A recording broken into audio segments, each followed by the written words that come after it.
I was listening to this podcast, and this lady was talking about her parents being successful by all societal standards. And it struck me because her mom was talking about how much better her life was, her daughter's life was than hers, and how much more right she was doing life, because she wasn't just living by societal standards, she was living by different standards. So what I want to talk to you right now is about biblical standards.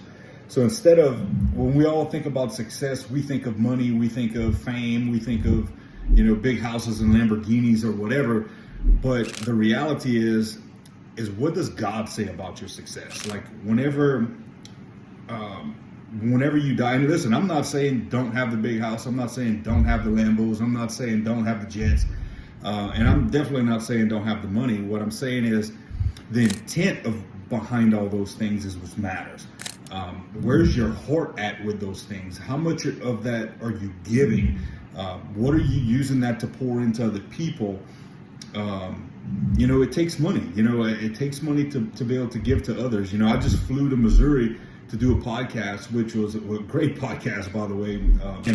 And it was nothing to do with money and success or anything like that. It was all to do with God, the glory of God, how God healed me, how he heals others, how he works in our lives.